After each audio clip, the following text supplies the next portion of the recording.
बहुत छोटे और संवेदनशील स्थिति में बच्चे हैं। ये स्वाभाविक रहता है कि प्राकृतिक रूप से जन्म के समय जो बच्चे किसी न किसी कारण से स्वस्थ स्वास्थ्य से वंचित हो जाते हैं, या तो उनका जन्म पहले हो गया, या वजन उनका बहुत कम हो गया, कहीं कोई बीमारी आ गई, कोई वायरल वगैरह कुछ हो गया, तो इन कारणों से ही यहाँ पर रेफर करके और सुपर स्पेशलिटी या सिम्स जैसे अस्पतालों में बच्चों को रखते हैं। और ऐसे संवेदनशील स्थिति के बच्चों के साथ वो हादसा हुआ, उसमें स्थिति और गंभीर हो जाती है कि कहीं उसके चलते जो जीवन और मृत्यु में उनका संघर्ष बना रहता है, उसमें उनको और नुकसान ना हो जाए। बाबा साहब, इतना बड़ा इंस्टीट्यूट सिम्स, क्या है वहाँ आपदा प्रबंधन की व्यवस्था नहीं है? जबकि जो 3 लोग बच्चे बचाए, जिन्होंने बचाया है, संविदा कर्मी है, उन्होंने जान जोखिम में डाल के बचाया है, उनको ऑफ द रिकॉर्ड चेकअप किया गया है। यदि उनको कैजुअलिटी होती तो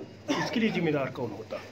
ये व्यवस्था तो प्रबंधन की है, सिम्स का है प्रबंधन। सीधे तौर पे अस्पताल के परिसर में जो होता है एक तरह से स्वशाही संस्था ही रहती है, अपना एडमिनिस्ट्रेशन उनका रहता है। बच्चे की मौत भी हुई है, 2 बच्चों की मृत्यु मैंने सुना, 2 बच्चों। बावजूद इसके बाबा साहब तो क्या मानते हैं वो काहे से हुई है? क्या धुएं से हुई है? क्या रिपोर्ट है आपके? मैंने पूछा है कि धुएं के कारण क्या हो रहा है। अभी तक तो सभी डॉक्टर्स ने कहा कि धुएं का कोई कारण प्रतीत नहीं हो रहा, लेकिन एसपी साहब से जो बात हुई, उन्होंने कहा पोस्टमार्टम हमने अभी कराया है, उसकी रिपोर्ट आएगी तब फिर। बाबा साहब एक डीन के ऊपर कार्रवाई होगी। बाबा साहब एक लापरवाही, बाबा साहब एक बात आई, कल एक जिम्मेदार अधिकारी बोलता है मैं यहाँ का मैनेजर हूँ और मालिक डीन है, सिस्टम ही गड़बड़ है, इसलिए मैं अपनी जिम्मेदारी नहीं लेता हूँ। तो जवाबदेही किसका? अगर जिले में कलेक्टर हैं और पटवारी हैं, तो पटवारी कलेक्टर के ऊपर और कलेक्टर पटवारी के ऊपर जिम्मेदारी नहीं डाल सकते। सबकी जिम्मेदारी और जवाबदेही एक निश्चित क्षेत्र की होती है। जिस क्षेत्र में जहां पर कमी पाई जाएगी, जवाबदारी जिम्मेदार एमएस है कि डीन है? ये तो किसके क्षेत्र का मामला ये था, उसको देखना डीन पूरी पड़ेगा। तरीके से चूंकि देखते हैं कॉलेज का, इसमें बहुत सारी और बातें हैं। इसमें इलेक्ट्रिक ऑडिट वगैरह, हम लोग बहुत सारी चीजें कराने के लिए जांच टीम जो आई है, हाई पावर्ड कमेटी आई है, राज्य स्तर के वरिष्ठतम अधिकारी जांच के लिए आए हैं।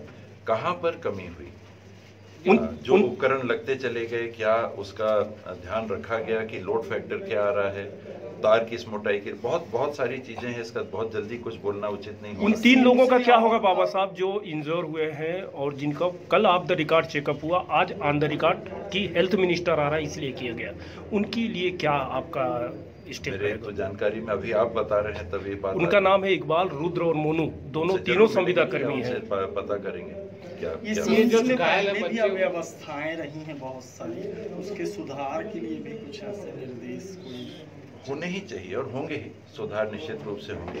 परिस्थिति आप देखिए कि बात ये हो रही है कि बिल्डिंग ही इस लायक नहीं है, तो सबसे पहले तो जिम्मेदार लोगों को बैठ के, और जो सिम्स का प्रबंधन है उसके एग्जीक्यूटिव हेड कमिश्नर होते हैं, तो वहाँ से बैठ के जवाबदारियाँ और जिम्मेदारियाँ और आगे का निर्णय हम लोग तय करना चाहेंगे कि पहले ये तय करिए कि वहाँ सिम्स चलने लायक है कि नहीं।